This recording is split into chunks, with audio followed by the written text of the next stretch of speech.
Assalamualaikum warahmatullahi wabarakatuh. Saya Vanita Kabupaten Agustin dari Offline J. Di sini saya akan menjelaskan terkait kurva titrasi asam amino. Nah, di sini termasuk tugas kedua yang diberikan oleh Bu Suharti. Oke, mungkin kita langsung aja ke slide berikutnya ya. Nah, sebelum kita ke kurva titrasi asam amino, saya akan menjelaskan terkait struktur dari asam amino sendiri kayak gimana ya. Nah, di sini ada struktur asam amino. Di dalam struktur asam amino ini terdiri dari dua gugus, yaitu gugus amina dan juga gugus karboksil. Nah, dua gugus ini yang pertama itu ada gugus amina, ini bersifat basa, dan juga ada gugus karboksil yang bersifat asam. Nah, adanya dua gugus ini membuat asam amino itu bersifat amfoter. Amfoter di sini yaitu bisa bertindak sebagai asam dan juga bisa bertindak sebagai basa. Jadi struktur dari asam amino ini dapat menerima proton dan juga mendonorkan atau melepaskan proton. Nah, jadi semisal struktur asam amino ini dalam kondisi asam, maka gugus yang terionisasi ini akan menerima proton atau H+. Nah, jika dalam kondisi basa, itu nanti gugus terionisasinya akan melepas H+ atau proton. Nah, ini juga sama seperti dengan pH. Jadi kalau misal lingkungan pH-nya rendah, atau misal pH rendah kan asam ya, jadi dia gugus terionisasinya itu akan menjadi protonasi, atau disebut protonasi, itu menerima H+. Sedangkan kalau misal pH-nya tinggi atau basa, itu gugus terprotonasinya gugus ionisasinya itu akan diprotonasi, yaitu melepaskan H+, kayak gitu. Kita lanjut slide berikutnya. Nah, di sini ada, ini saya ambil dari buku handbooknya asam amino, yaitu yang pertama ini ada gugus asam amino yaitu glisin. Nah, ini gugus ini bermuatan +1 karena NH3 nya itu bermuatan positif, jadi dia bermuatan +1. Nah, jika asam amino ini atau glisin ini dalam kondisi, maksudnya dalam lingkungan basa, ini kita membahasnya dalam lingkungan basa ya. Nah, maka gugus ini akan melepaskan H+ atau terdiprotonasi. Nah, mungkin ini yang pertama kali dalam lepas proton itu atau H+ itu yaitu gugus karboksil. Kenapa gugus karboksil? Karena gugus karboksil itu memiliki pKa yang rendah daripada gugus amina, dan juga gugus amina itu lebih gugus amina itu lebih basa. Jadi gugus karboksil itu lebih asam, sifatnya itu lebih asam daripada gugus amina, karena di depan awal kan udah saya jelaskan kalau misal gugus amina itu bersifat basa, sedangkan gugus karboksil asam. Nah, jadi kalau misal ditambah, maksudnya di dalam suasana basa, maka gugus karboksil ini itu akan melepas H+ dulu karena dia bersifat asam gitu, lebih asam. Jadi gugus karboksil ini akan mengalami deprotonasi. Nah, deprotonasi jadi COO-. Nah, di dalam struktur yang kedua ini yaitu bermuatan 0. Nah, setelah itu jika lingkungannya masih basa atau lebih basa, itu maka akan terjadi deprotonasi lagi, yaitu pada gugus amina. Sekarang gantian kan, soalnya gugus karboksil ini udah nggak punya proton, jadi gugus aminanya itu yang melepas proton gitu. Jadi gugus strukturnya yang ketiga. Nah, ini bermuatan -1 karena COO-. Nah, lanjut ke bawah. Nah, ini ada gugus yang tidak bermuatan, dan juga gugus deuterion. Nah, di sini deuterion ini sama kayak yang di tengah ini ya. Ini bermuatan 0, jadi bisa bertindak sebagai basa dan juga bertindak sebagai asam gitu, deuterion ya. Oke, next. Nah, di sini ada deuterion yang bertindak sebagai asam, deuterion yang sebagai asam. Nah, di sini jika dia terjadi lingkungannya bersifat basa, maka gugus dari amina ini akan terlepas sama kayak tadi sih mekanismenya. Gugus amina protonnya ini akan terlepas karena di sini COO atau zwitter ion dari gugus karboksilnya ini kan udah nggak ada proton, jadi gugus amina yang lepas protonnya, jadi strukturnya -1 muatannya. Nah, sedangkan kalau misal zwitter ion ini bersifat sebagai basa dengan lingkungan yang asam, maka terjadi protonasi oleh gugus karboksil. Nah, jadinya bermuatan +1 ini. Oke, udah ya, ini udah yang kan udah saya bahas, mungkin lanjut aja. Nah, di sini kita udah mulai ke kurva titrasi asam amino. Oke, nah di sini ada Nah, di sini ada sumbu X dan sumbu Y. Nah, sumbu X di sini itu ini basa, jadi penambahan basa, misal NaOH lah. Nah, kalau misalnya sumbu Y ini itu pH dari asam ke basa. Oke, jadi gini, dalam kurva ini jika penambahan NaOH atau basa itu bertambah berturut-turut, maka pH dari sampel atau larutan tersebut akan bertambah juga, jadi kurvanya itu naik gitu. Mungkin lanjut ya. Nah, di sini ada kurva titrasi asam amino dari glisin. Nah, ini kita pakai glisin. Di sini ada glisin yang dititrasi dengan NaOH misalnya. Dititrasi dengan NaOH lagi gitu. Biasanya dengan NaOH. Nah, kita mulai dari 0. Nah, di skala 0.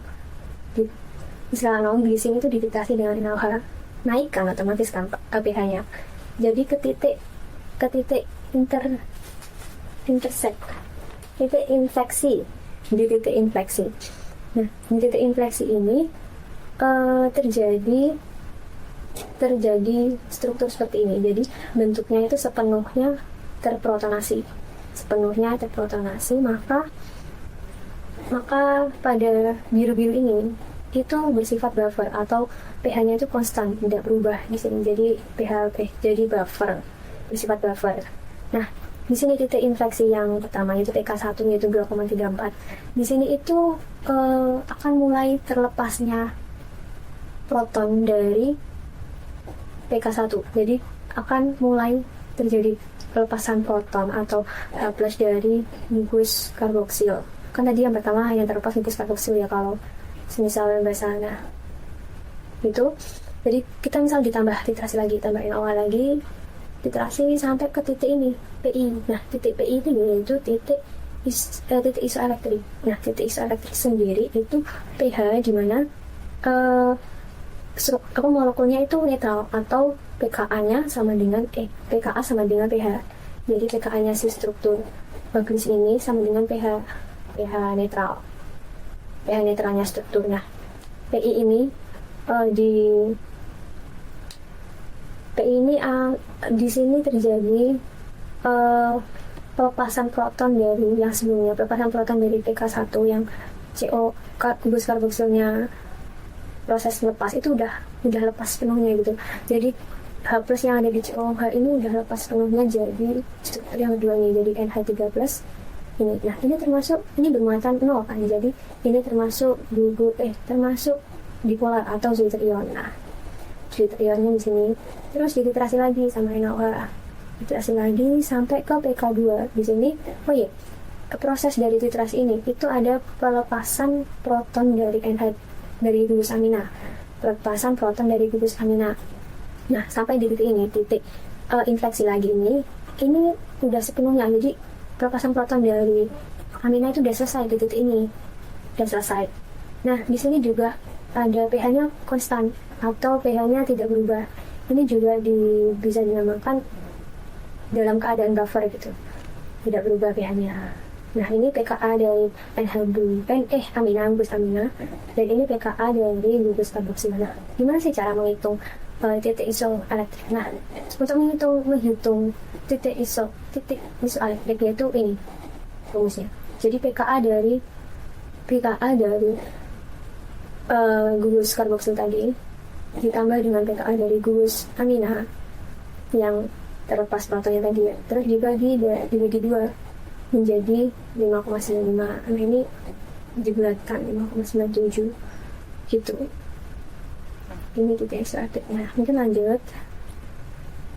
Nah di sini ada struktur yang lain, molekul yang lain, yaitu glutamat. Di sini juga saya ngambil dari handbook di si pecar. Nah glutamat ini beda sama kayak tadi. Ini kan titiknya ada 4 nih. Kenapa? Karena dia memiliki apa?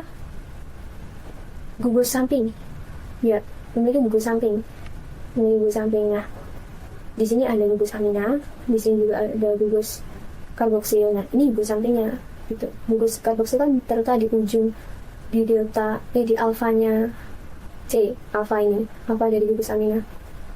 Ya gitu. Nah, ini udah ya tadi. Ini bermuatan +1. Nah, ini mekanismenya sama kayak glycine tadi. Jadi mulai titrasi dengan NaOH sampai ke titik infleksi. Nah, di titik infleksi ini PK1. Nah, ini itu seluruhnya itu bentuk terprotonasi, yaitu bentuknya ini yang muatannya 1 ini. Nah, dititrasi lagi. Nah, waktu dititrasi itu ada proses di mana gugus ini karboksil, di mana gugus karboksilnya itu terdeprotonasi.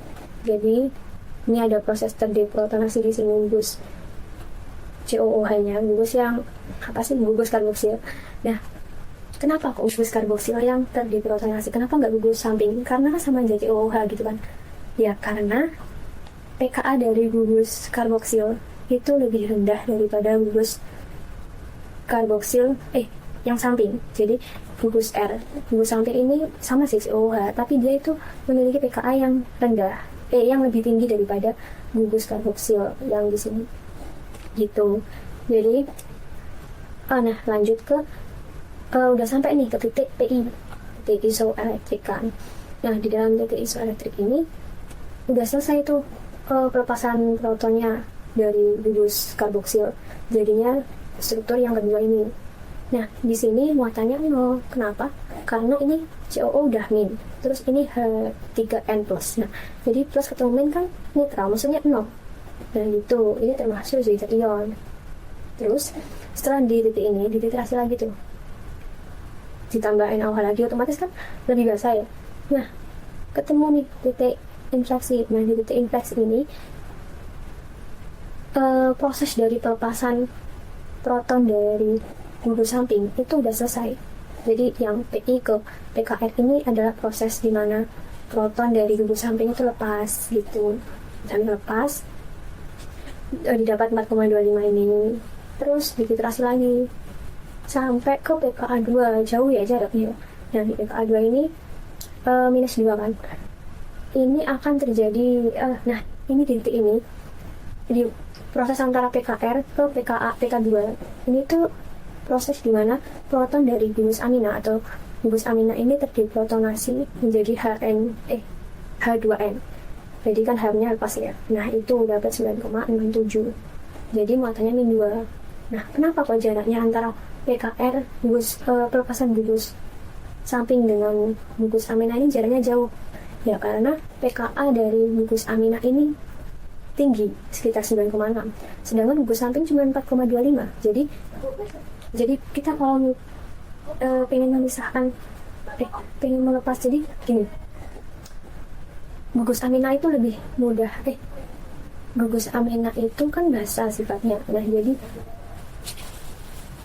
basah. Nah jadi untuk melepas PKA-nya tinggi, jadi untuk melepas proton dari H+ dari gugus amina itu membutuhkan basah yang lebih kuat untuk mencapai deprotonasi si NH2 ini, si gugus amina ini.